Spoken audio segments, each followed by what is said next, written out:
Darkcast Network. Welcome to the dark side of podcasting.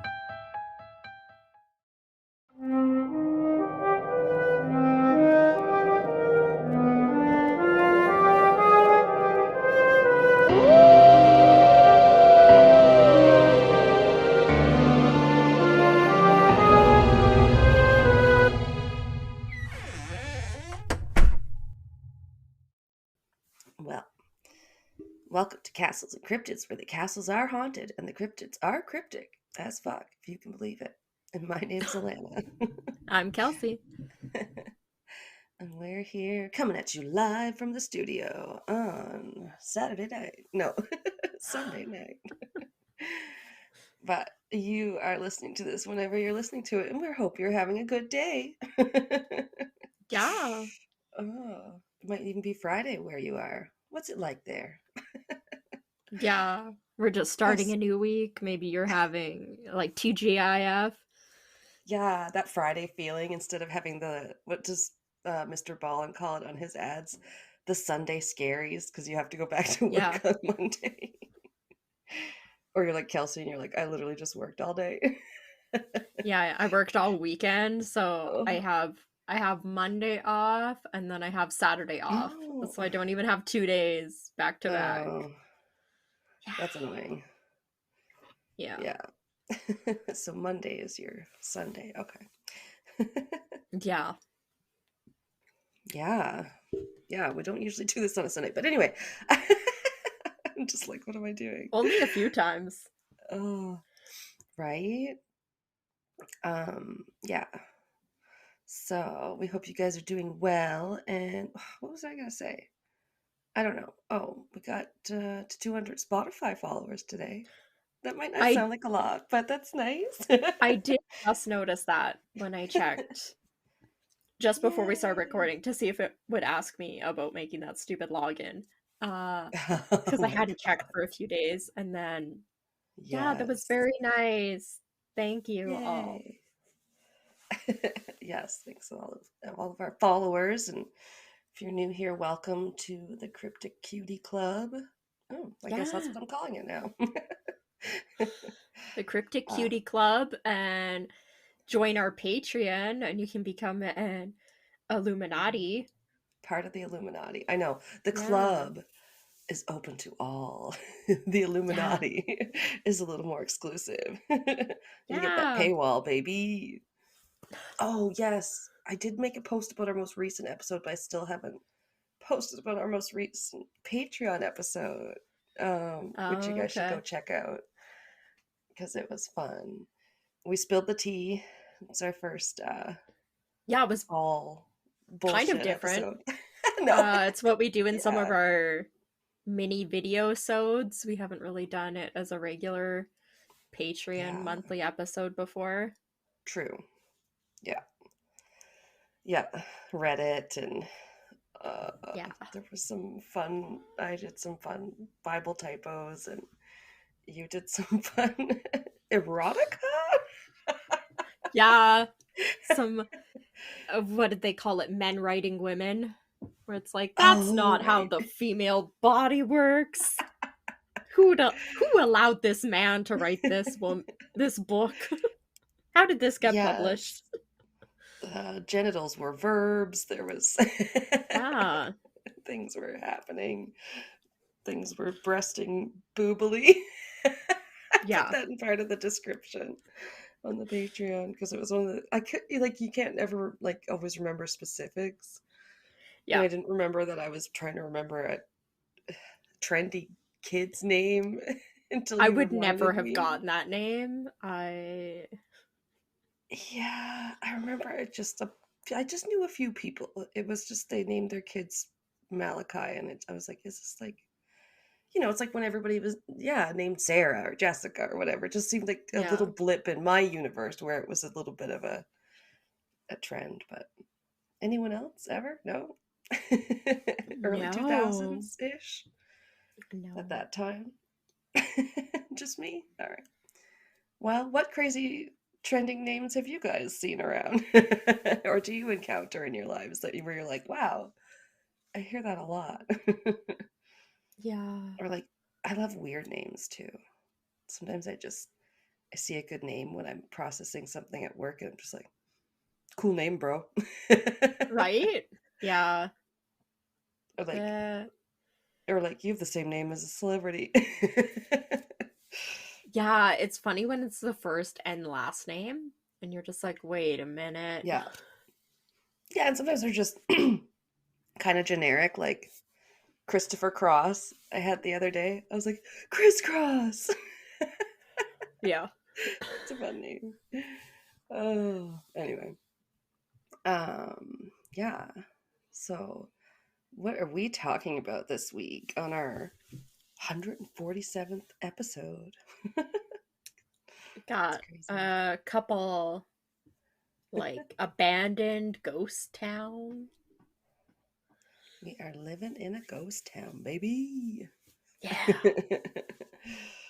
uh, they're fun. Um, Also, there's a lot more out there than I thought of. Yeah, I think when I first typed it in, Google really wanted to send me to explore the province I live in because it came up with a list and it was like Yes. 25 of the best ghost towns in Alberta. And I was like, holy fuck, there's 25 in Alberta that are the Oh, that. best. I Wow, was that like, is a big oh my god. list. It was a lot. I was like, I'm not really looking for ones in Alberta, but I guess I don't know. Yeah, yeah, I did get that too. Like a lot of them came up Western Canada, Western Yeah. US, which is, I'm like, okay, that's not that shocking, but holy shit, yeah, 25. Wow. Yeah, I was just like, what Just the surprised me. hell? I was like, this is insane. I remember visiting a couple of them when I was a kid. We'd go camping and kind of drive through one or stop a little Sure. bit, stretch your legs. Like, but Yeah, yeah. not really something you see out in the East. Mhm. Old dilapidated buildings on the side of the road. Yeah, yeah. Yeah. That's one or two. That's just one or two usually. Abandoned farmhouses everywhere. Yeah. Everybody's got those. Yeah. Oh, those outhouses, calendars, and stuff.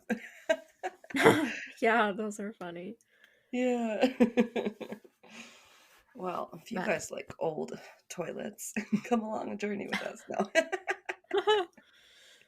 I'm sure there's going to be some other fun tidbits along the way. Like, why are they ghost towns? yeah. Yeah. Um yeah, I Just did end up creepy. Yeah. well my first one's creepy. My second one not so much, but I Oh. don't know, it doesn't have much of a history. It's fairly recent, but my first one has quite a bit interesting history, I thought. Oh, Um I'm always here for the history. yeah, I hadn't heard of either of these. I thought they were kind of cool when I was looking up all those listicles that you run across. That's half the fun. Ooh, but I could do this one and this one and this one. Because sometimes there's not a Yeah. lot on them, really. Yeah, But yeah. absolutely. So the first one I have is Bannock, Montana. Oh, it's in So Montana. Okay. yeah, it's spelled Bannack, but it's like Bannock, the like First Nations or Indigenous like bread kind of biscuit Right. they make. They're so good. One of my managers, she doesn't work at our location anymore, but Yeah. she was Indigenous and she made them all like the different holidays and everything, Ooh. and she would hand make them. They were so good. I love Oh, it. damn. So I kind of had to pick this one. I was like, oh, Right. That's uh, awesome. No, I was like, yeah, isn't that a food? Because, again, I think yeah, that's something maybe you find more here out west, but, yeah. excuse me. It's spelled a little bit different. So the food is Bannock, but Oh, uh, that's what it is. Okay. it is technically named after the food. Huh. Yeah, it just kind of got a little typoed along the way. Hey, So Montana has some cool place names. yeah. So Bannock started out as a little town in July of Oh, 1862. It was founded when two gentlemen, John White and Pikes Peaker, what a name, Oh, that was his first and last name? Yeah, right? Aren't those both last names? Pikes Peaker. They uh yeah, they discovered gold. They were kind of prospectors. They discovered gold in the Oh. creek waters, and then they kind of built up the town. And as word kind of spread, everybody started coming there. There's gold in that crick. And that creek. The creek was initially named Willard Creek after the Lewis and Clark expedition that came through the area in 1805. And then later, due to the large grasshopper population, it was actually renamed in 1862 to Grasshopper Creek. Which Oh, okay. it seems to stay being called Grasshopper Creek. So they liked the grasshoppers, I wonder? I don't Thought know. they ate Yeah, I all your guess. crops. Yeah, like infestation. Yeah. Um, Ugh. so Colorado prospectors had filed one of the first gold claims in what would later be Montana, and news of the gold spread quickly, leading to one of the greatest gold rushes to the west of the US. And Okay. Hmm. a mining camp was built, said virtually overnight, with miners beginning to settle in tents, caves, dugouts, shanties, huts, and even just sleeping in their wagons. Oh, love that shanty. Yeah. Love a good shanty. Not that I want to live in one, but it's a good word. Lean Yeah. to. Word also spread that the gold found at Bannock was not like other gold. It was 99 to 99.5% pure, while most other gold being discovered at the time was about 95% pure. So it was a lot better. So that Yeah, also those caused are. a bigger influx of people. Uh, Oh, for sure. yeah. You want that Um, almost 100%. It's like yeah. you have to have a condom and it's 97 to 99% effective. Yeah. And one of You're them's hoping for that. 99.5%. Yeah. That's good. Yeah, so this obviously caused more miners than usual, like would coming to the area than just like somewhere where they found gold. They'd be like, oh yeah, there's a certain amount of people that come, but this was like the best Yeah. gold, so it was like even more people. Right. Yeah. And They're going to be disappointed. Everybody can't find some. right. Bannock became known as the new El Dorado of the North, and Oh it my filled with not God. just miners, but also people who were deserting the Civil War. It also quickly filled up with, it follows money, but the outlaws and businessmen who were all looking to profit off the gold or its growing population, like the people moving there. Huh. I heard Yeah. something about the El Dorado the other day that like the indigenous people might have just been kind of telling the Spanish or whoever it was, just like, yeah, there's a gold city down there. Sure, just go over there and leave our town alone. Like Oh, nice. I like that, that. like maybe that helped perpetrate the myth or whatever, because obviously no one's been able to find it. Yeah. I was like, I love that. It said that unfortunately, many of these new settlers to the area lacked the supplies or even the preparation to survive these harsh Montana winters. Oh Um, yeah. yeah, because they're all moving like so quickly. Yeah. And the population mostly consisted of men, except for some like saloon girls and painted ladies. And then there were like a few wives that were living in these camps, again, like the tents and all that kind of stuff. Um, Okay. for the wives and that kind of stuff, it said that they kind of held like dances um, Oh. and gatherings that were kind of their only social activity that they could do outside of like their homes, but most of their homes were tents. So, uh, yeah. Excuse me. Just a whole lot And of sky, yeah. prairie. In 1863, the settlement was about 3,000 residents. So that was like less than a year. Like within 6 months, it went from nobody to 3,000 people. Holy. Yeah. Popped up overnight. Boomtown. Yeah. And this is when they applied to the US government for the name Bannock, spelled Bannock, named after their neighboring Indians' food. However, the government messed up and because they never mess up, right? They spelled it with two A's instead of with an O, which it has remained to this day. I mean, on something that's not English? What? Shocker. Yeah. Um, So Bannock quickly gained not only a reputation for gold, but also for one of lawlessness, with many killings Uh-oh. like happening in the streets, people just getting murdered all over the place. I thought they played up the Wild West thing. Right? This is very cliche. If you Google this place, the pictures of the streets are like everything is wood. There's like hardly any grass. There's a tumbleweed. I don't know. Posts to latch up your horse or whatever. Yeah, it's so Back your horse. cliche. Um, so in January of 1863, this gentleman who becomes very important, his name is Henry Plummer. He arrived in Bannock and was pretty quickly, just a few months later, elected sheriff. And they were hoping to finally bring peace to the settlement, like with all these killings and the population increasing so much. Yeah, but he's gold hungry. Yeah. What they didn't know was that Plummer would go on to become the leader of the largest gang in town, over 100 men, and they called themselves the Innocents. Okay. Nice Uh, try.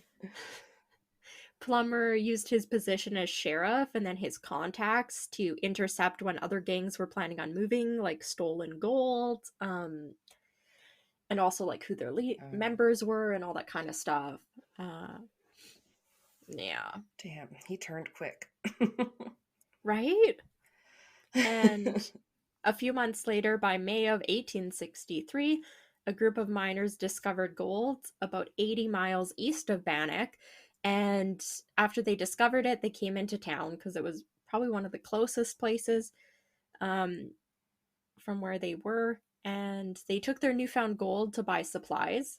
And they're just like, oh, we like strangers in Bannock, they have gold.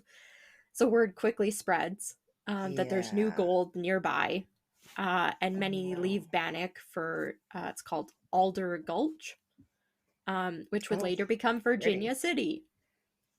Oh. Yeah. I like that a little better. Gulch is such a Gulch. weird word. Gulch. It does sound like a slang term for a vagina somehow. Gooch? What? The road between the two towns quickly became a very dangerous place to travel. Oh, yeah. Yeah. Highway robbers. Yep. With travelers being targeted for robberies. That was literally the end of that sentence. I just couldn't let you get it out. Oh, you And sound, that's like me to Pat. Like, I had one more word.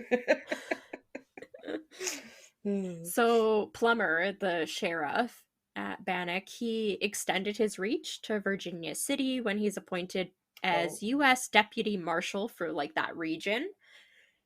okay. And after this, it said that violent holdups became even more common. And in 1863, about 100 men were murdered. So, like, a lot of killings. Yeah. Yeah. For a very small population, that's a lot. Yeah, like 100 people get murdered in 1 year. Like, that's a lot for only having 3,000 people living there. Yeah, it'd be a lot of like women milking the cows and doing all the farm chores. Yeah. Okay. Next, it seems that President Abraham Lincoln, we know him, Oh, yeah, he appointed a chief justice of the same territory. Um, so he would have been like above Plummer, and his family settled in Bannock, the chief justice. And by December of 1863, citizens of Bannock and Virginia City had pretty well become tired of all of the violence surrounding the area. as you might. Yeah. So these uh, groups of men from the two towns came together and kind of formed. Uh, well, sorry, they came together along with men at Nevada City, and they began meeting secretly. And Mm. together they organized as what was called the Montana Vigilantes. Okay. Um, yeah, just a great They're, thing to happen. Woo! That's the they're solution. just, yeah, they're just putting it right out there and calling it what it is. This is what we are. Yeah, I think that's what they. It uses the word vigilantes a lot, so I don't know if Oh. necessarily that's what they called themselves or that's kind of what they became known as their group, but Mm. the masked men would visit suspected outlaws in the middle of the night, warning them, and didn't really say how. It seemed to just be warnings, like um, at least initially. And they would also put Okay. up posters. This is kind of weird. So they would put up posters featuring a skull and crossbones or Oh. the mystic numbers 3777, like 3-7-77, Oh, um, okay.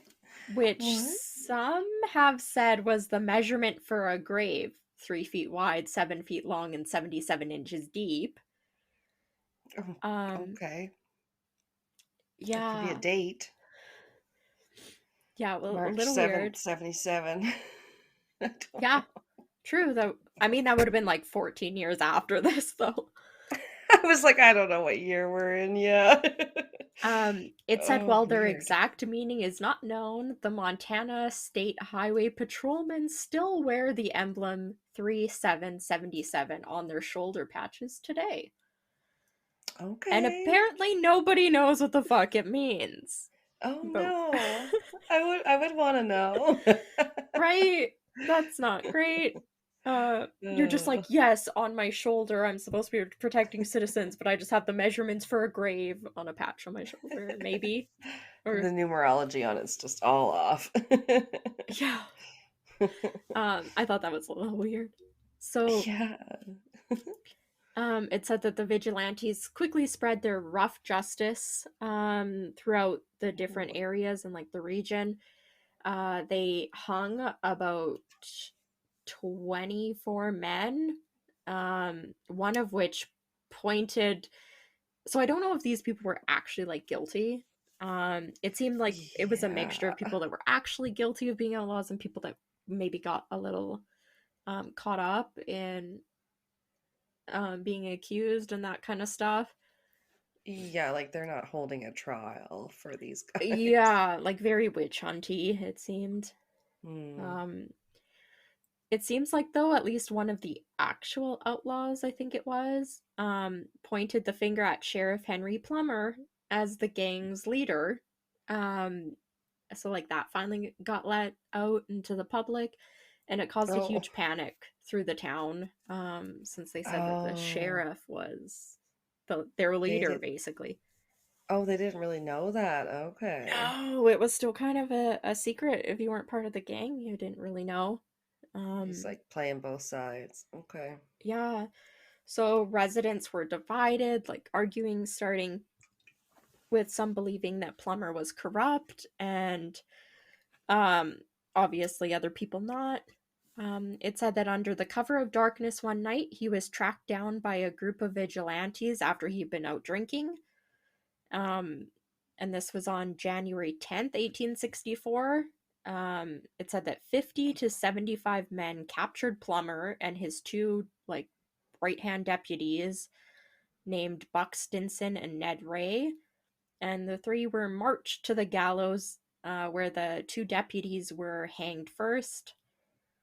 And then, according to one legend, Plummer offered to tell the like crowd where there was this like $100,000 worth of gold buried in exchange for his life.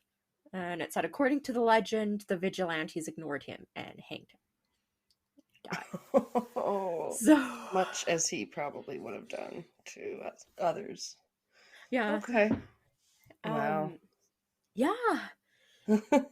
they're just like, woo, success, we hanged him and his deputies. So they're like, woo, all the crimes should stop, right? But no. Answer crime with crime. Right? Yes, Yeah.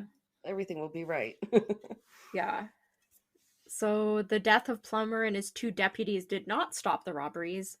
Stage robberies became more organized, with more robbers involved, so like bigger groups, and more intelligence being passed around. So like there was more information Hmm. being gathered and spread from group to group after Plummer died than him orchestrating this huge network himself. So they claimed. Oh, Yeah, okay. because Well, many historians today actually think that Plummer being corrupt and running a gang was actually to cover up the real lawlessness in the Montana Territory, and that was the vigilantes themselves. So they think he was maybe a scapegoat, okay, and yeah. they put all the stuff on him, and were like, let's hang this one person, and Yeah, people yeah. will ignore I us. mean, it's a tale as old as time, I think. Like the people Yeah. trying to, oh yeah, we'll be the ones that'll bring justice, and then they get a hold of the power, and then they go Yeah. crazy with it. And it does remind me of stuff like that was in the Outlander books, of course, before the Revolutionary War. Take a drink, yeah. Yeah.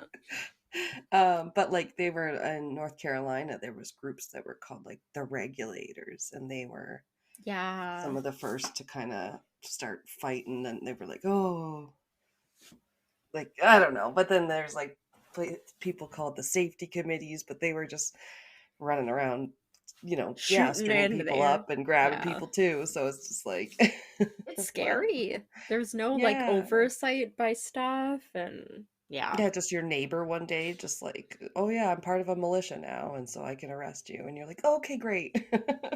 Yeah. By what Just because, authority? yeah, just because we never got along. My Yeah. dog barks at you. Oh, our poor neighbor. Uh Doesn't so like our one neighbor. no, it does not. I don't know why.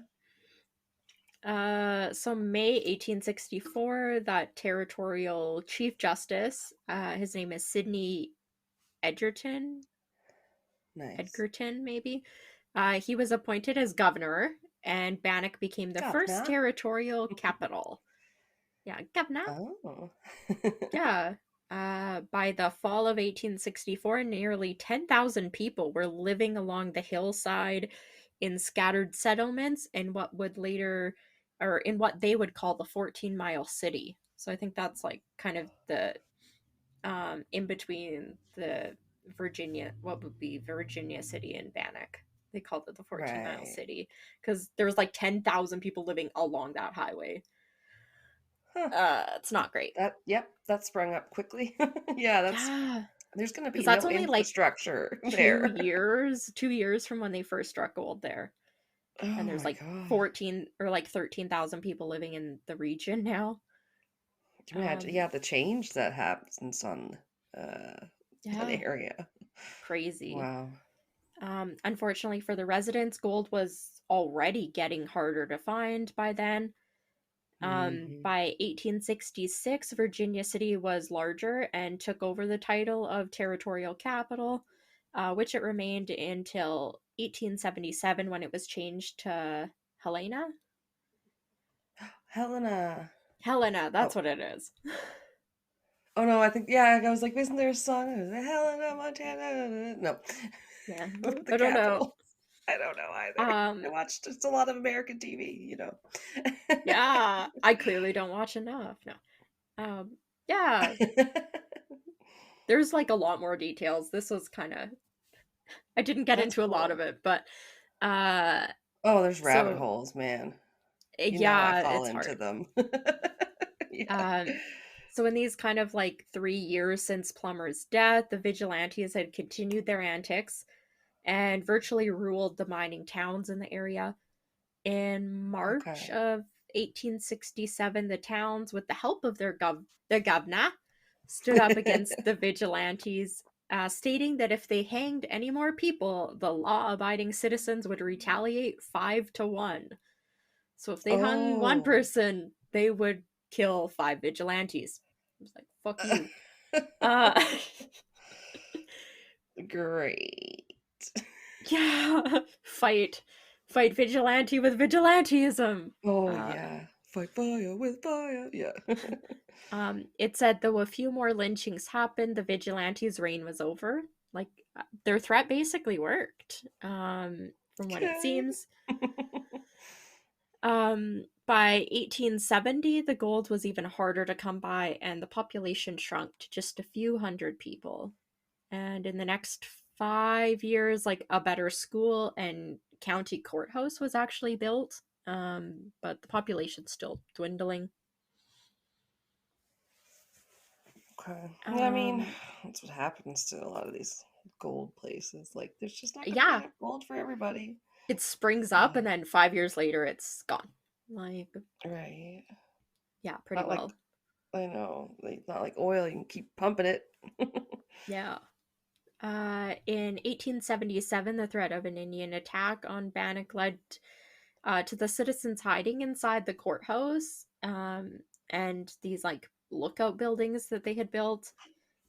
It said, though, other than 4 settler deaths nearby, no attack ever actually occurred, other than these 4 deaths. Okay. The only reason I mention it because they decided it said like through a traveling like minister or something convinced them that they needed to build a church in town to thank God for sparing them, which still stands today. It's one of like the buildings Okay. that is very popular to go and visit. And Yes, that's those why it was godly built. men. They're like, build a church here. You have a bar. Yeah. You have a house. You should have a church. Right? In 1881, the courthouse was abandoned and later remodeled into a hotel, which opened and Ooh. closed several times over the next few years whenever mining activity dropped or increased.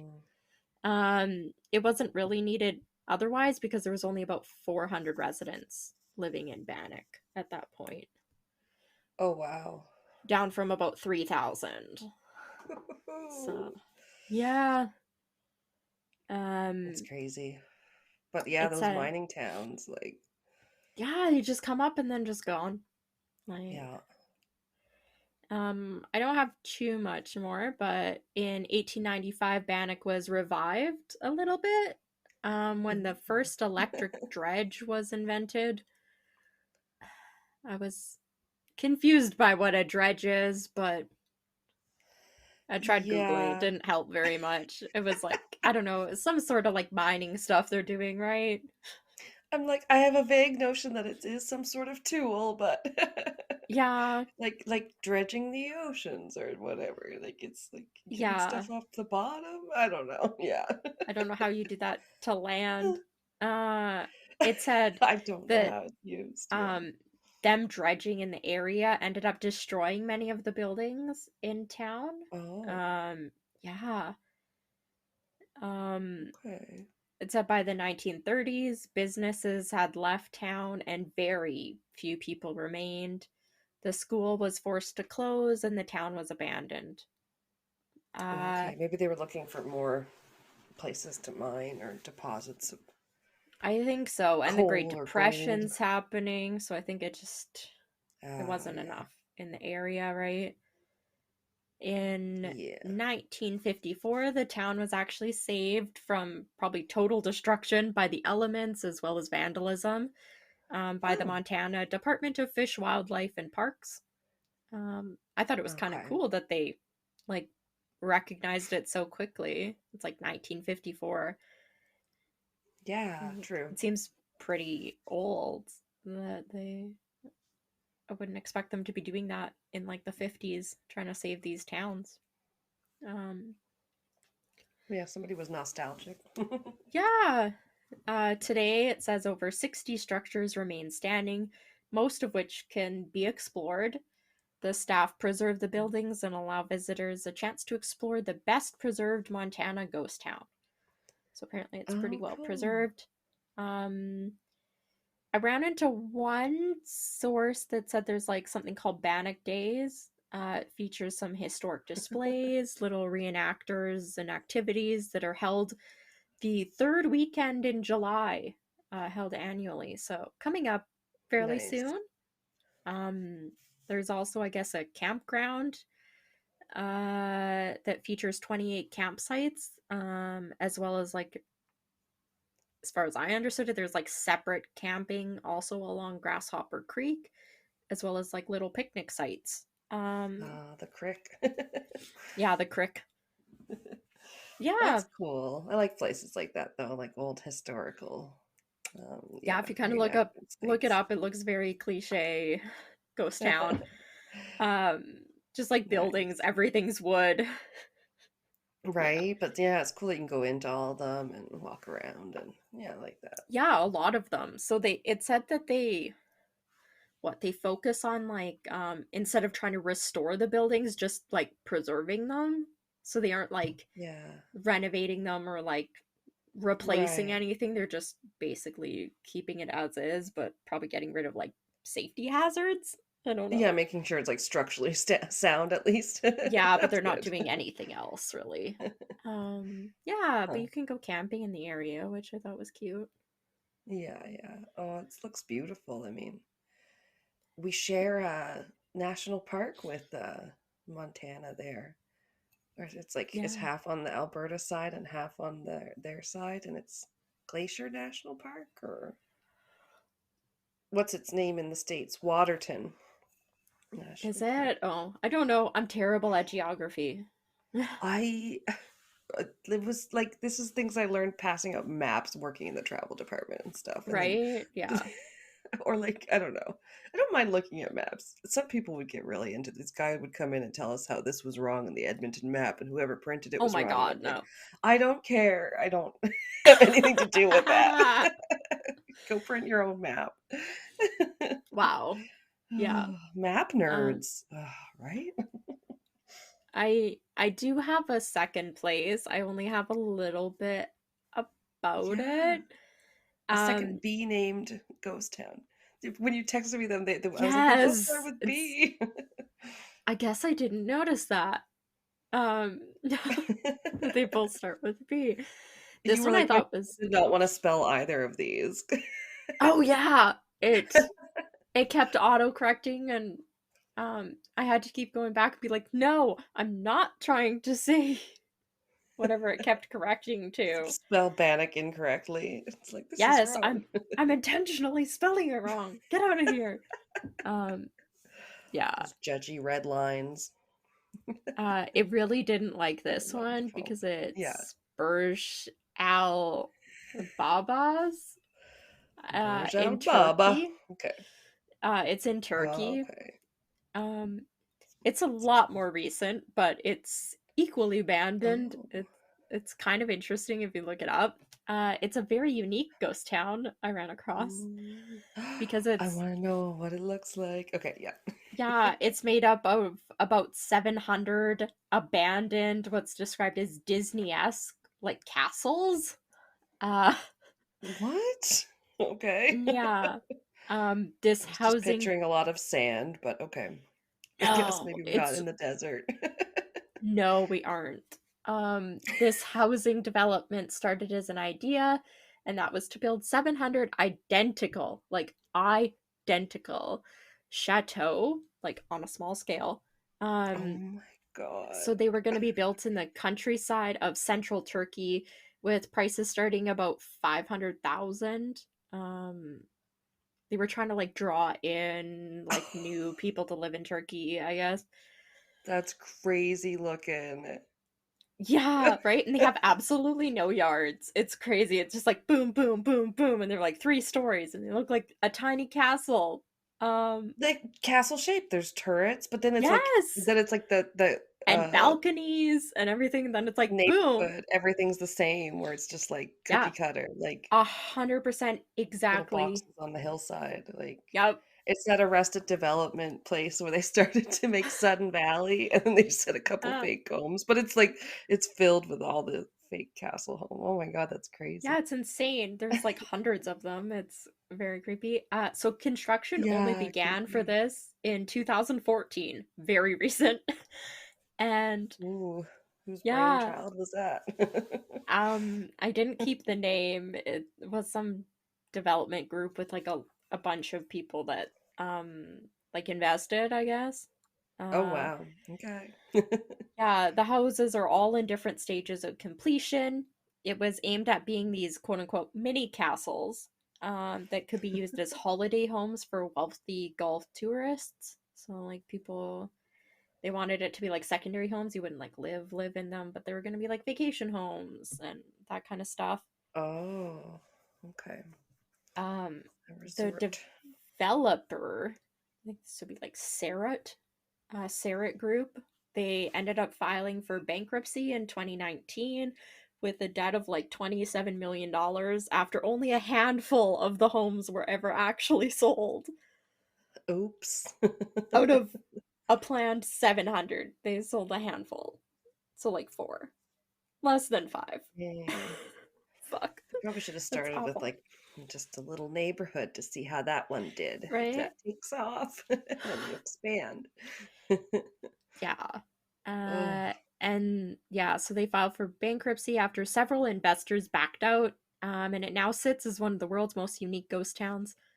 The yeah. development was plagued. I think this like played a big part in it. The development was plagued by controversy before it even started, with locals hating that it didn't keep with the area's like traditional architecture.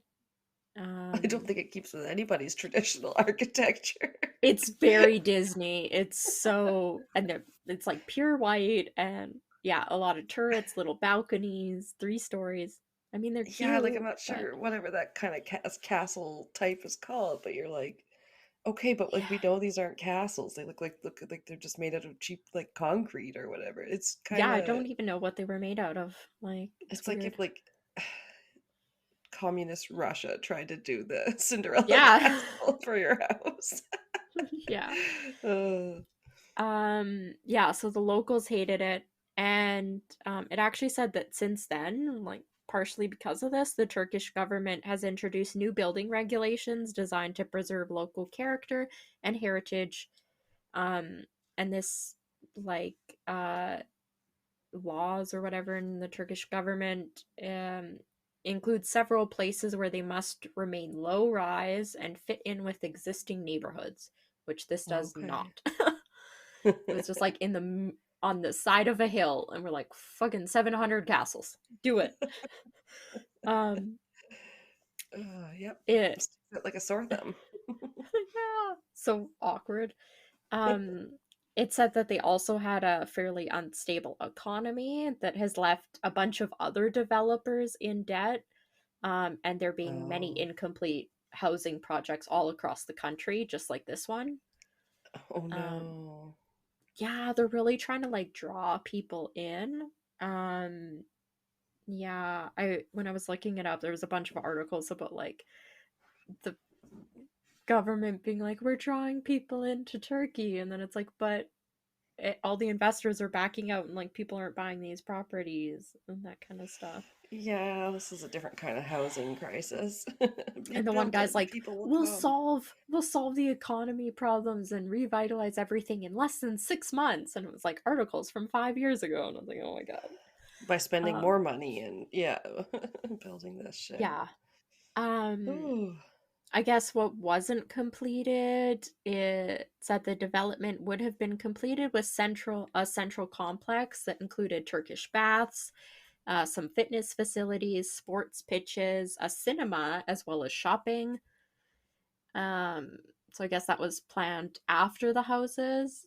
Um, Maybe Right. they should have started with that, and then like people would have had jobs in their weird hillside community, and a reason Yeah. to move there because it doesn't seem to have anything anywhere near them that like they could buy food at or anything. Yeah. That's not how a town Very is started. isolated, it seems. Yeah. Um, it said that no one ever actually even lived in the town or moved into a single one of the houses, it seems. Like, Well, um, damn. and it said that with 730, yeah, so like the planned 732 castles are empty, were always empty, which is such a weird number. And it said that Yeah. 583 of them were how many were built. So there's 583 abandoned Oh castles my in Turkey, god. and some of them Now not time to fill even them with finished. cryptids. Yeah, yeah. And some of them like What? aren't even finished being built, or like mostly built, and some of them are 100% built. But yeah, That's just such a bad idea. it's so weird. And I do have to say, like, we joke about like cookie cutter homes where like everything's the same except, Hmm. oh, we changed the color of the siding, this one's white and the next one's gray and this one's brown. Yeah. um this is so cookie cutter, they all look absolutely identical. It's scary. Yeah. It Yeah. looks like fucking, what is it, Edward Scissorhands. Is that like the creepy neighborhood? Aren't the houses all the same, like that I think of a suburb? few different things. I think of the beginning of the show Weeds because it started with the song "Little Houses on the Hillside" and they're all made out of ticky tacky, and it shows a bunch of houses that all Oh, look the same in the beginning. Yeah, but like, yeah. yeah, why? Just Just why? think like that, but it's all three-story castles with barely a sidewalk between them and no yard. Even saying castles, it that gives poor castles a bad name. Right? Yeah, they do not look. Yeah, it looks weird. It's like a three-story house, but it's like a castle style, I guess. But it's not that much bigger than a house would be. So drab, no stones. And I Going didn't back really to see my any pictures of what the inside looks like, so I don't yeah. know. Probably a lot of white, just like the outsides were all white. Everything's just like kind of fake, like on the inside of the Arrested Development community that never came to light. And they all end up living in that like show home where they like open the cupboards, there's like nothing in it and stuff It's like like that because it's a like a Barbie TV house. set. We have a Yeah. sticker. This is my fridge. It opens up and it says the sticker. Or like, well, yeah. I was just reading this book about these two twins who got separated during the when the wall came up between East and West Berlin during like the Oh Cold yeah. War in the 60s. It was interesting. But they would like describe like how yeah that because the East was siding with like communist Russia and like oh we gotta put up a wall to like keep all our guys from the East from defecting to the West and then it's like um I'm like, yeah, this looks like castles that they would make in like East Berlin. They're like, nothing can be beautiful, and you know, it's all like Yeah. stark and like, yeah, Yeah, very like impersonal. yeah. You would never Yeah. be able to find your house. It's like those, yeah. No. It's crazy. It's just like little winding streets. It's I did run Yeah. across on YouTube. I didn't watch it, but there's like drone footage of people that have flown their drones Uh, like above it because it looks crazy from above. Just like yes. um Oh, there was yeah. also a horror movie where they every house looked the same if they tried to leave their house. What the fuck was that called? We watched it recently. Yeah, Oh. this guy and this couple or whatever are stuck in their suburban house, but then if they like all the other houses in the Oh. block like looked the same and if they tried to Oh. leave that area, they kept getting like Um bounced back or something. Yeah, I don't really remember. oh my God, that had, I know which one you're talking about. I can Was it, almost see the actor who's in it. I know he's from like Don't You See Me and all that. Was it Oh, Jim Vivint or something? Eisenberg. That's Yeah, it, it was like right. Vivint or something, wasn't it? It started with a Oh, that V. sounds correct. Let me just check Yeah. for my Yeah, own very self. true. That was a lot of the exact same house. Oh, Vivarium, maybe. Oh, that's what it was. My very. Vivarium. I was like, Vivint? How could you not remember this made up word? No, I don't. I think Yes, that I looks like think that was. Vivint is a security company. Oh yeah, that's really Yeah, it science was fiction. Yeah, Vivarium. Yeah, that was a weird movie. I don't mind those ones where they're like, "Oh, there's a magic room in my house," or if I go outside, Yeah, apparently I'll die. You're like, wait, what? I like the Uh, ones where it seems like a perfect neighborhood, or uh yeah. everybody's too happy, that kind of stuff, and then it like Oh slowly yeah. falls apart. It's like a little mystery. You're like, Right.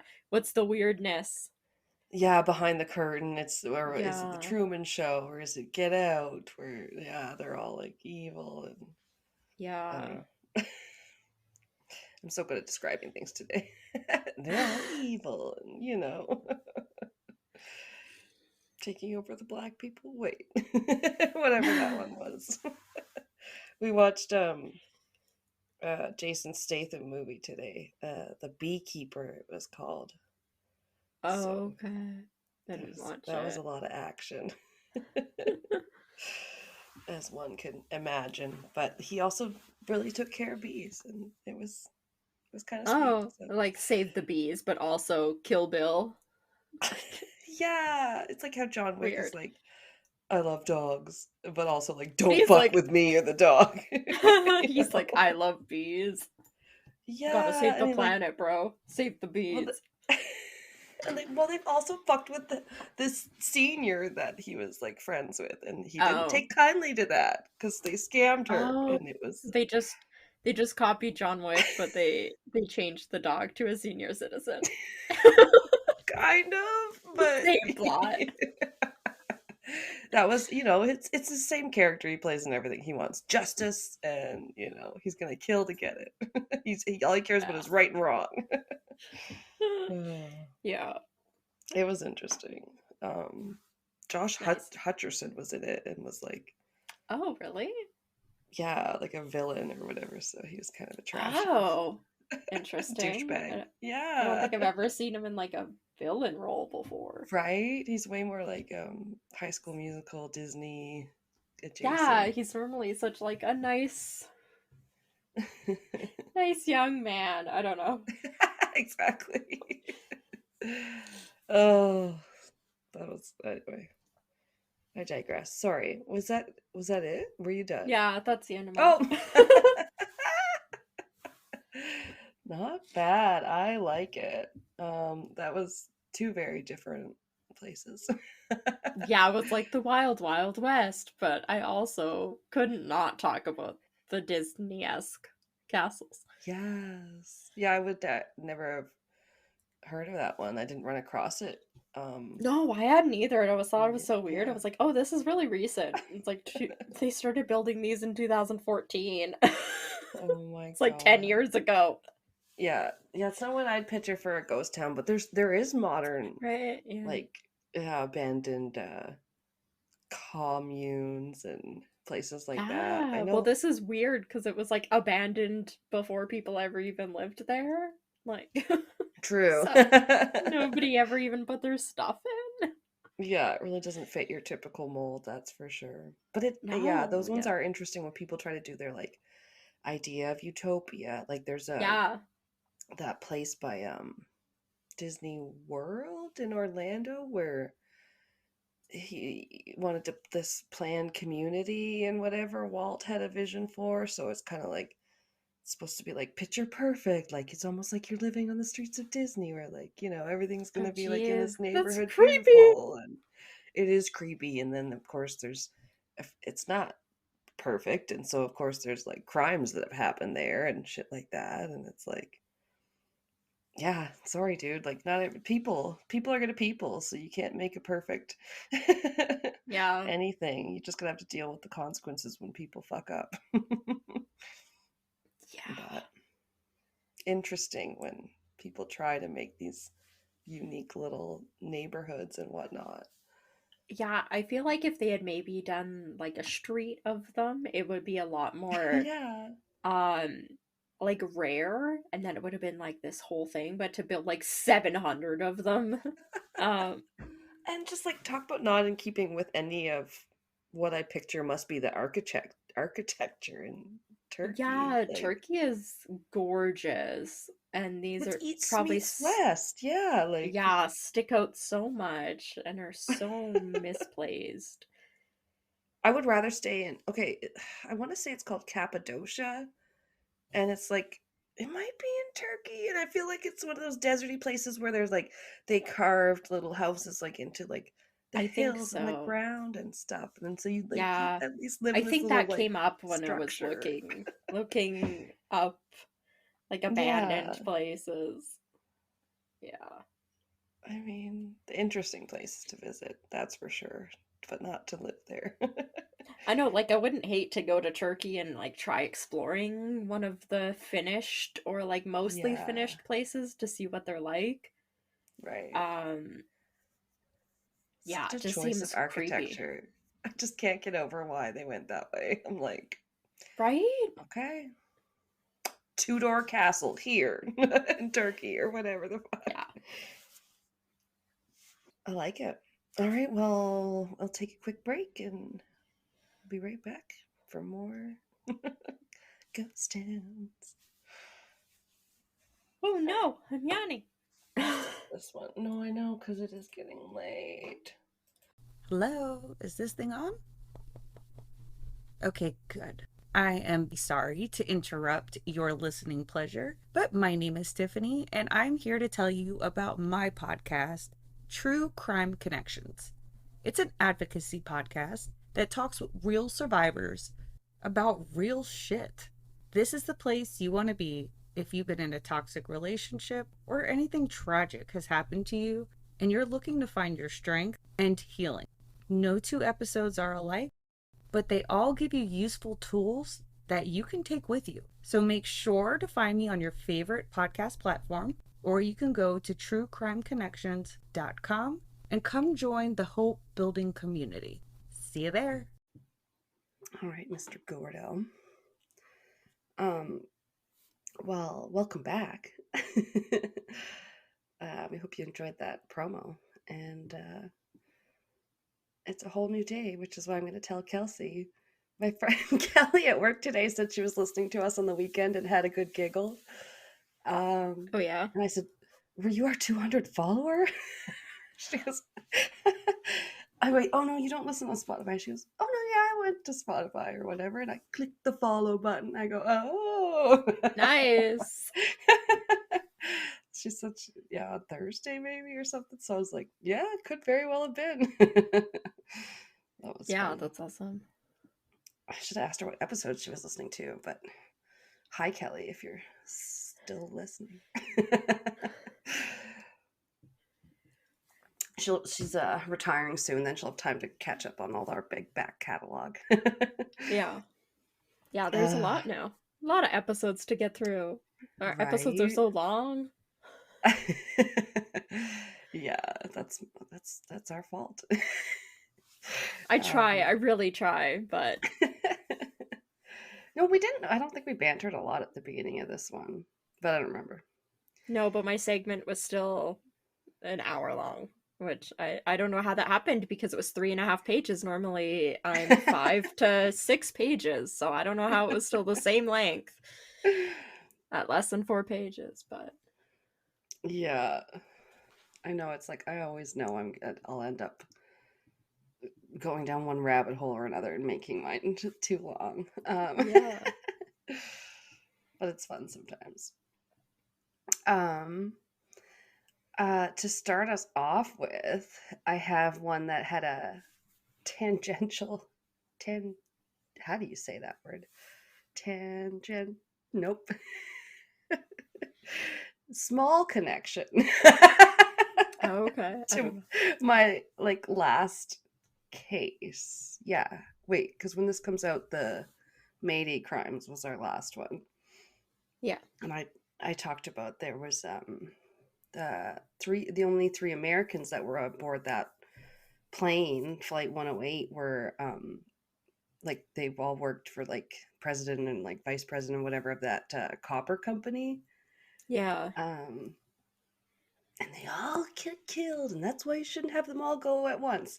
And they don't have the president and the vice president fly in like Air Force One together and whatever, or like Yeah. the air and like Prince Harry and William could never like fly together growing up and stuff because like oops, just in case, right? Yeah. And yeah, that guy, and then his son got really mad and tried to come up to Canada to murder fucking my villain guy. But anyway, all that was so funny because we were looking at ghost towns.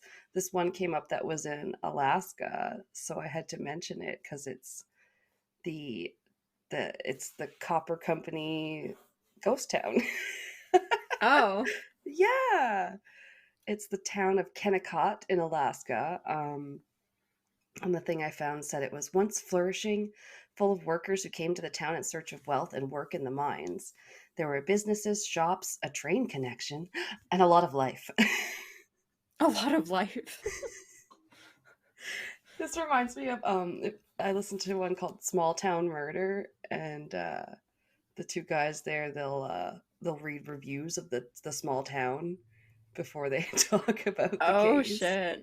Yeah. Oh, and some of them are just like, you don't want to go to high school here. The people aren't nice, and it's just like so like personal. I mean, I know. if you're if like a fan of like Beach Too Sandy, Water Too Wet, where they do 1-star reviews, then yeah, it's pretty funny. Yeah, So, when I was looking up some stuff for our Reddit Patreon episode, I yeah. somehow stumbled on those really funny bad reviews of like national parks and stuff. Ooh, Yeah, it was national pretty park. funny. And somebody online has taken like a bunch of the little quotes, especially if it's like a 1 or 2 sentence long review, Oh and they'll yeah. put it on the poster of like that national park, so it looks like it's like a professional advertisement. Oh But it's like, no, that's awesome. yeah, That's it's really funny. that's a very similar vibe because on Beach Too Yeah, Sandy or whatever, yeah, everyone's just like reviews of like theme parks, or it's just a different topic every week, and it's like all the 1-stars, and they just like read them yeah. It was dramatically. like Yeah. the Grand Canyon. There was nothing to do there. You just drive there, and then it's just like Travis, and it was like, yeah, like what do you think? It's an amusement park? Like what the fuck? Right. Yeah, it's just always off camera. uh, Oh my god. yeah, like do these people not Google these places at all before they go on trips? It's just so funny. And just like yeah, the type of people that like leave reviews. Ooh, there also was one true crime case I've heard of where the killer left the reviews on like some of the things online and was like, "No, it was really good for killing people, ha ha ha." But like he really was a murderer. Oh, So there is sometimes it gets dark. like reviews for like weapons or I like think what? it was, yeah, like Oh, okay. tools, you know, things that maybe like you could buy for other things This around the axe house. was great for chopping wood or chopping up a body. Exactly, like exactly that. Wow. I know. That's a certain level of stupid. Like that person's just dumb. Insane. Yeah. I know. I hear crazy cases like that, and I'm like, I kind of want to cover that. That's nuts. Like, that's Yeah, just they're nuts. just so stupid. Yeah. Oh my god. Yeah. So this one became a ghost town. Yeah. Oh yeah. Businesses, shops, a train connection, and a lot of life. That's where I got derailed. Yeah. Then in 1938, the town was abruptly abandoned by its citizens, leaving most of their possessions behind. Since the middle of the Really? 1950s, God. the place has been completely deserted. Yeah. Wow. They Um, didn't even pack up. right? Like, because, yeah, I guess it must have abruptly um, dried up. It says in the Kennecott mines, it was not gold that people were digging for, like in so many other places, but copper. After copper was discovered in the area in 1900, a group of wealthy investors formed the Kennecott Copper Corporation. Say that 3 times fast. I couldn't even say it once. Named when a clerical worker misspelled Kennecott. Okay. To mine the incredibly rich veins in the jagged mountains above the Kennecott and Root glaciers. Yeah, it didn't really like specify why they abandoned it so quickly. Because like with the Yeah, that coal seems mines, weird. Yeah, it's not like something just like replaced copper all of a sudden. Maybe they went off Yeah, for the people are cobra. still obsessed. Like copper still gets stolen. What else? Unless, like I said, like it just dried up, like there it was all gone, maybe. And then like Yeah. it's just gone. She Just gone. from one day to the next, they had no warning it was gonna like depleting or anything. They just Yeah. stopped and were like, okay, well, that's better we all just leave by tomorrow. Fuck this. And we're out. Yeah, wow. Crazy, eh? So funny how you said at the beginning that when you first were looking up ghost towns and stuff, one of the first things that came up for you was local ghost towns in Alberta. Yeah. Me too. Yeah. um, and I was like, okay, yeah. And it's so funny because I laughed even harder when one of the listicles that came was literally from AMA Travel. I'm like, oh, my old department. Yeah. And it was a great list, I have to say. Uh, I mean, shout out to I whatever think that I guy's ended name up was that wrote the on article. a couple like Reader's Digest articles. I was like, God, Reader's Digest. Always. I'd rather pick up that and read it in a waiting room than some crappy magazines. Like Reader's Digest has some good articles and stuff. Yeah. That's what the Laguna guys like interested in the Oak Island mystery, and they're still freaking Yeah. drilling today. Anyway, okay, so we're going to talk about the Frank Slide Oh, class. okay. Yeah. I think I mentioned this to you because I remember like hearing about it when I first moved to the province or like started working in travel and giving people maps and like tourist maps and stuff like that. And then Yeah. people, they'll be like, oh yeah, I'm going on a road trip and things like that. And so, whatever, I definitely came across there was a place called the Frank Slide Interpretive Center. Oh, I didn't know what that was all about. And I just had a vague recollection that there was some sort of rock slide. So, yeah, it was in the town of Frank. Go figure. That's such a weird thing to name a town. Frank. Just Frank. It was named for Henry Frank. Don't know why for him. Yeah, He what was did he there. do? Okay. Got there first. He said, frankly, my dear, I give a damn that this town is named after me. There's Yeah. so many towns just like named after people. Yeah. I don't know. But then again, we have like so many just weird town names in Alberta in general. There's a place called Blue Sky. Blue Sky. I was Nice. talking to a lady from there the other day. Ugh. Um, and special shout out, there was this one source that I was like, wow, this has got a lot of information. And it turned out it was a transcript of his podcast episode about the Frank Slide. Nice. Seriously, didn't even realize it was a podcast at first. So like kudos, because it was like such a well written source. And then I was like, okay, I have to listen to the episode now. Yeah, a few Um, times I've clicked in and then started reading something, and then I'll just be like, wow, you put everything in here. Like, it's basically your notes typed up yeah, just on the webpage. I know. Now I wonder, like, made me wonder if we shouldn't do that, if other people would stumble upon us. But I don't know anything about how the website works, so that thought stopped right there. That would, I don't know, it'd be annoying to try I and know. format with everything else. You can read the funny transcripts on Spotify as they try to figure out what we're saying. Gets most of it right. I shouldn't laugh because, Yeah. like, yeah, there's probably hearing impaired people that it's really helpful to have that stuff. So, Yeah. and it gets some of it right. So the guy's, the website or the podcast host was Craig Baird, and it was the podcast was called Canadian X. Wait, was it Canadian History X? I didn't know it was pronounced that way because he spelled the X EHX like a play on the word A. I don't know. I didn't get it Oh, at okay. first because I'm not smart. Um, whatever. Canadian History X.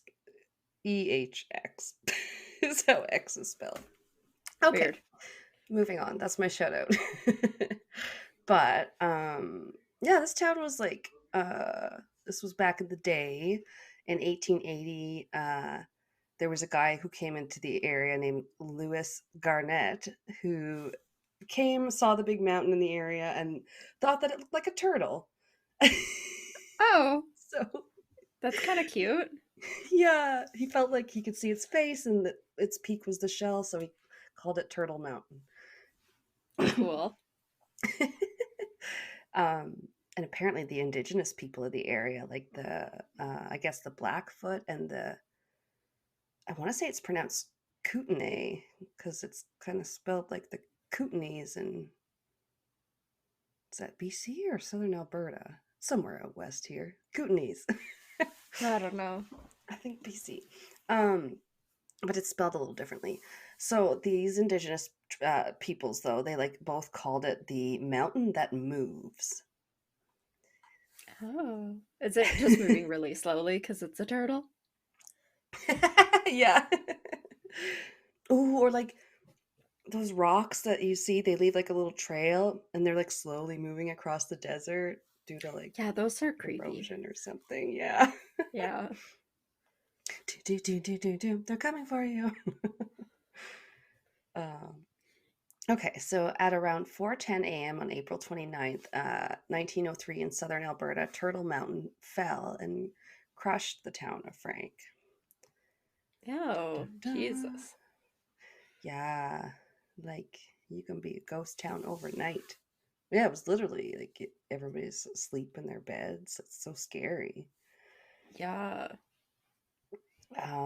It just destroyed the entire eastern edge of town, and the whole disaster and tragic loss of life is now known as the flank, the Frank slide. Um, Jeez. Kind of sounds more innocent than what it really was, right? Yeah. I can't imagine that. You got to be careful. The mountains and Living, oops, stuff. There's always yeah, signs everywhere that says like caution, falling rocks, or anything like that. yeah. I get And you have scared to driving be in BC because of that, because they'll be like, yeah, and you have to be careful in the spring when all the runoff is happening because that pulls down like smaller rocks with the water and mm, everything. Yeah. yeah. Oh yeah, like there's scientific like explanations for what exactly made it happen at that time, and I have like a little bit without hopefully being too boring on it later.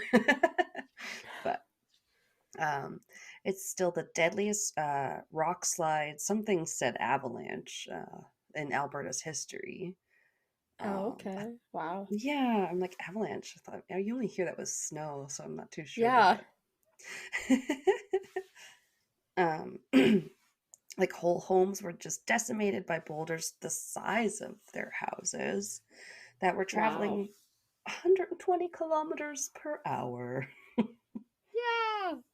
That's crazy. Like, look out, Indiana Jones, you're not going to make it this time. Yeah. Did it happen overnight, you said? Like it happened Yeah, like 4 in the overnight? morning, Jeez. Ugh. right? Yeah, Just that's horrifying. here 1 minute, gone the next. Yeah, those ones scare me. That's why And this how one's got loud that must have been. Like, Oh, good point. I read somewhere they heard it over, what was it, 2 kilometers away in damn. Cochrane, however far away Cochrane is, which is also a funny Alberta place name. Yeah. Wow. That'd be so scary. Like just Hmm. no way to avoid it. You can't escape. No warning. Oh, hopefully it's quick for those that perished. Yeah. But there's definitely some stories, which, yeah, I do. Yeah, let's get into it. Jeez. So, a shelf of rock that was over 1 kilometer long and half a kilometer high broke off, simply sheared away, Damn. fell. Yeah, it's crazy. And the death toll is not exact by any means, but most sources say like between 70 to 90, or I saw as much as 100. Okay. But many bodies were just never recovered, so that makes it hard. Yeah, like if you're talking about rocks the size of houses, you nothing could really move that. You're just gonna blow them up with dynamite if you ever need to get rid of it, basically. Right. Yeah. Because you're like, yeah, I can't take this out. Yeah. And if it was 100 people, it was only like that was 1/6 because there were 600 residents there at the time, full time. Wow. Yeah. It took out the mine, which is not good for a coal mine town. Yeah. Aw. 7 cottages were immediately destroyed, several businesses, and 2 entire kilometers of road slash railroad track were taken out as well. Jeez. Excuse me, sorry. Oh yeah, I think I said that. It remains the deadliest slide in Canadian history and was also just like the largest one until it was overthrown by the Hope Slide in 1965. So that's in BC, I think. So who knows what happened there? But at least less Yeah. people were killed by the sounds of it. Damn. But yeah, there's numbers were also confused because there were sources saying that sometimes there were up to like 50 transient workers, people, men who might have been camping out at the base of the mountain while they're looking for work at the mine and various other places. Oh, okay, so they wouldn't have really been recorded in Yeah. like a census or anything about who was actually living there. Yeah, exactly. So some may have left before that, but it's completely unknown. Yeah. Like, oh, excuse me. I'm glad I'm editing this one. Sources say only 12 bodies were initially found, so that's like in the aftermath. And then not till years later in 1924, when road crews were working there, they unearthed 6 more skeletons. So about 18 were recovered overall. Oh, that's still almost all of them missing. I know, it's so sad. Yeah. Whole families, yeah, we'll get to it. I heard ghost towns and I'm like, let me do this disaster. No, I do have a couple of the I ghost just towns other from the list too.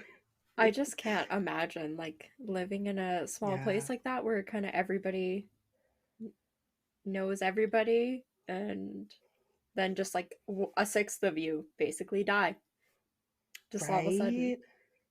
Like, do you stay? I Yeah. mean, I guess, depending on who's left of you. And if they can work, like if the mine was basically the only thing keeping the town afloat, then probably not. Oh, what a good segue to what's going on with the mine. um, Okay.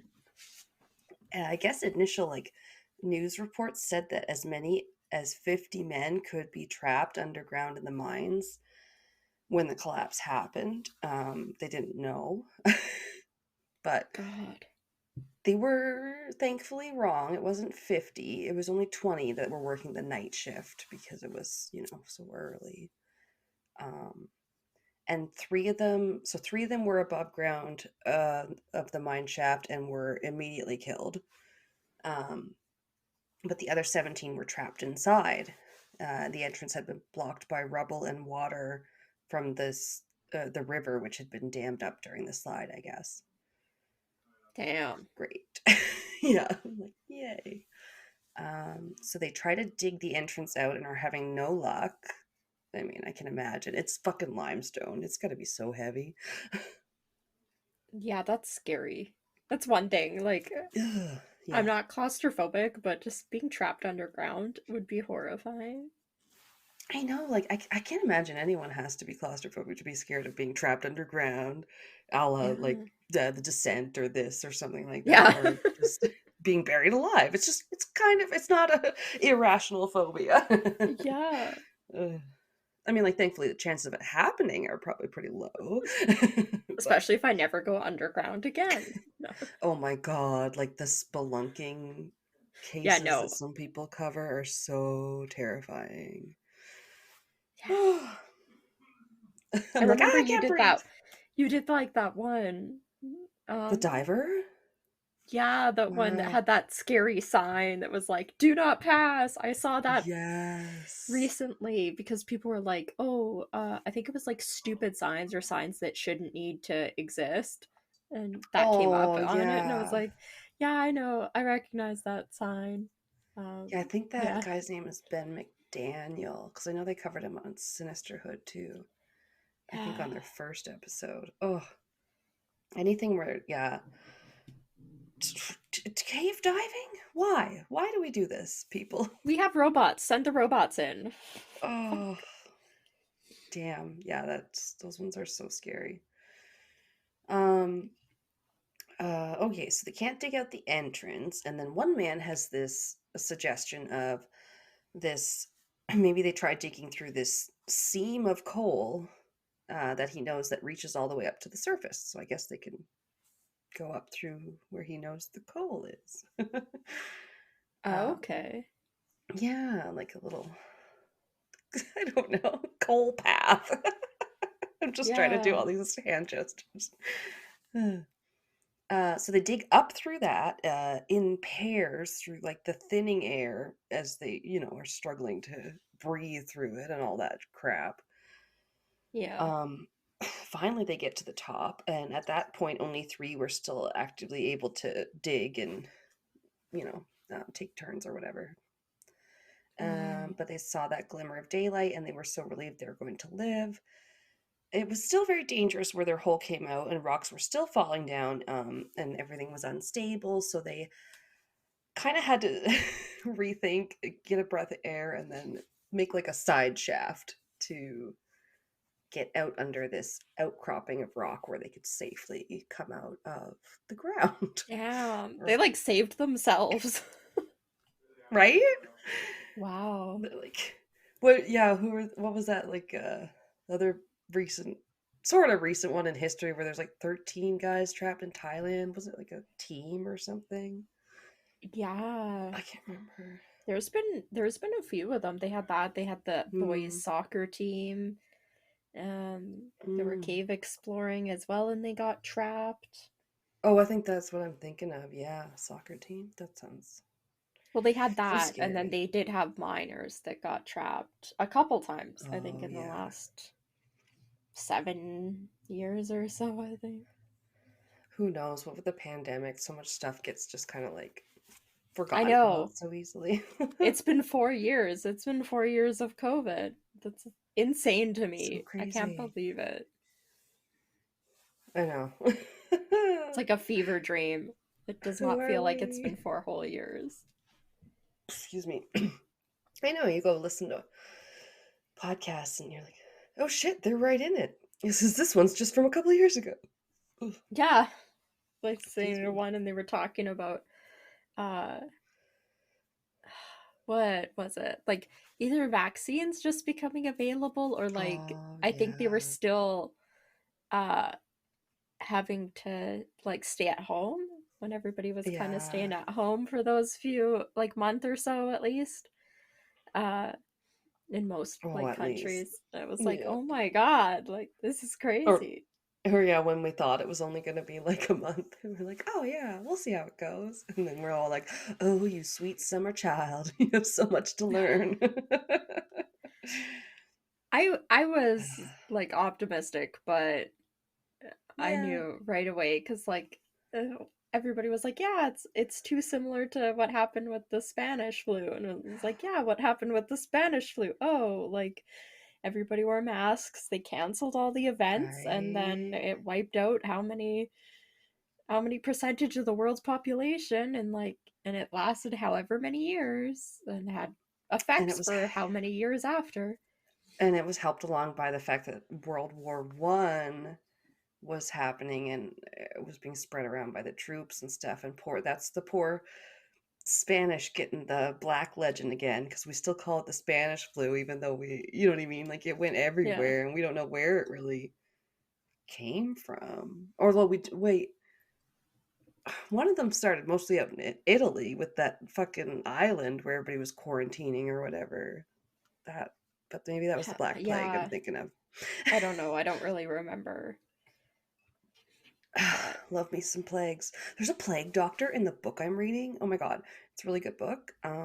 It's called The Seven Deaths of Evelyn Hardcastle, and it's described as a Groundhog Day meets Agatha Christie. So there you interesting. go. He's gonna wake up every day in a different body until he can figure out how to solve this murder. That's weird. It's great. Can't wait to read the rest. Okay, so we're gonna power through. After 13 hours, they made it out. That's what this podcast is Yeah. going to be. After 13 hours, we made it out of this episode. No. Headed to their homes to see what was left. Oh, this is so sad. And who? So it seemed kind of random. Like, unfortunately, it was the mine was on the eastern edge of town, and that was the edge of town that got wiped out, and a lot of the miners lived there, and I imagine it's probably a poorer side of town because that's always how it is, you know. Yeah. They get hit. Yeah, so like one man would find his family in a makeshift hospital, whereas another one got out to find that all of his family had died, his wife and his 4 children.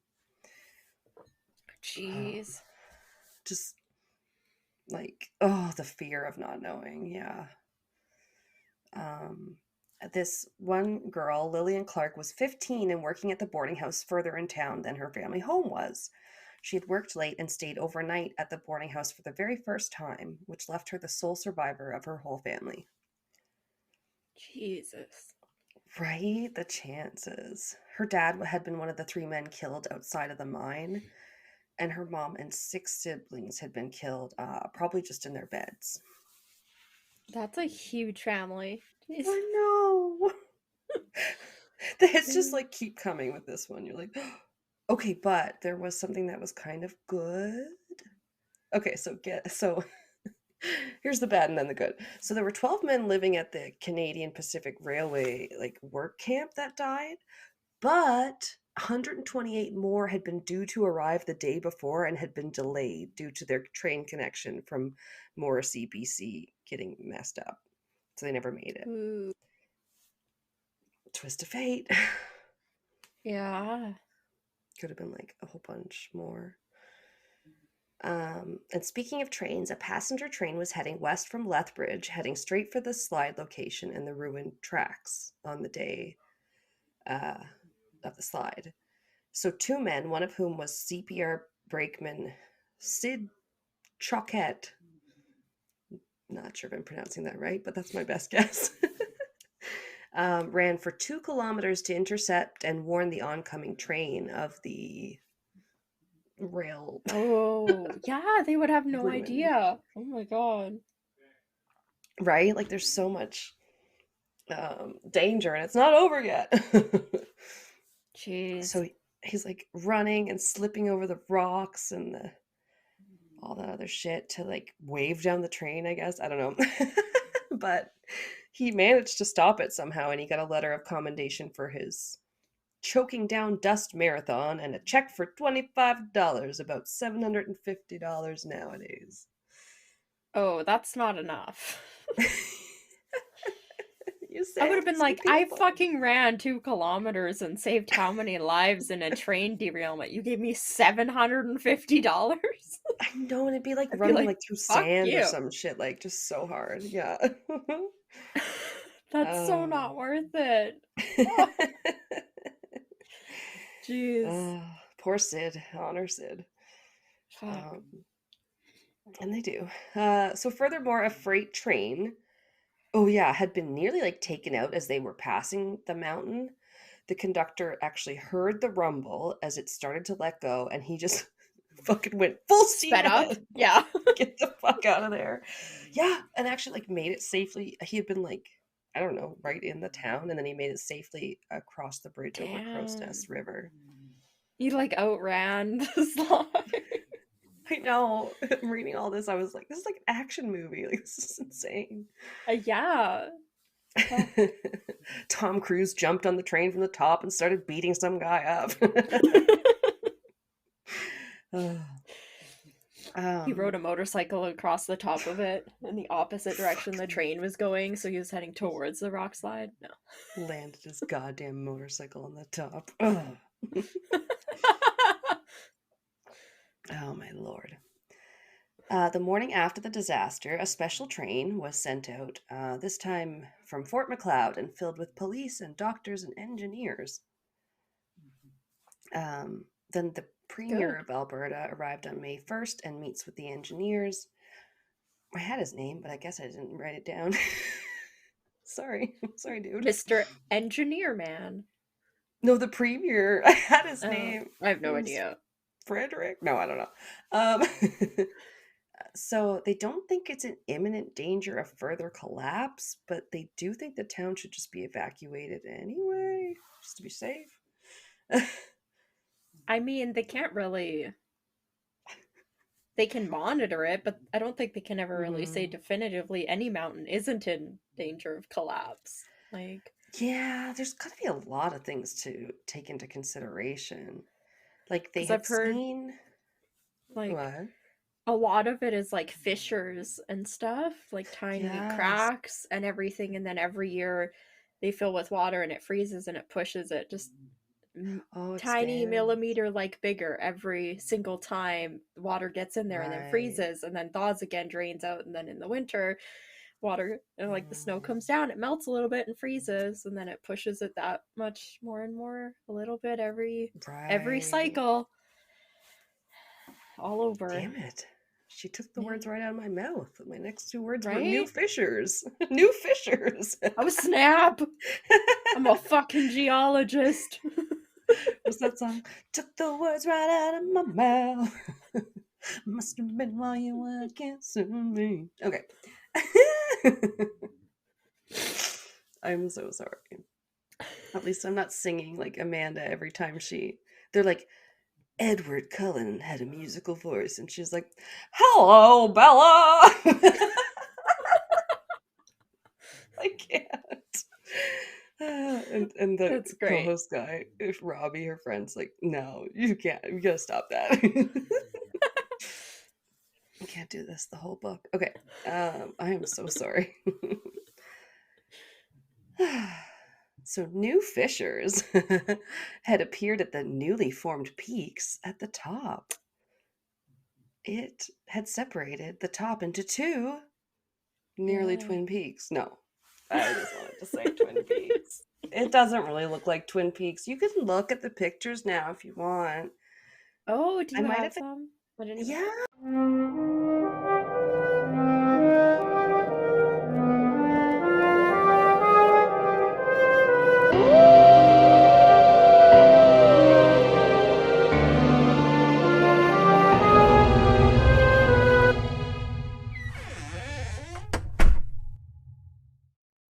So You just gave the dirtiest look. I know, because he's like purling, he's upside down, he's being so cute, but he's also kicking the laptop.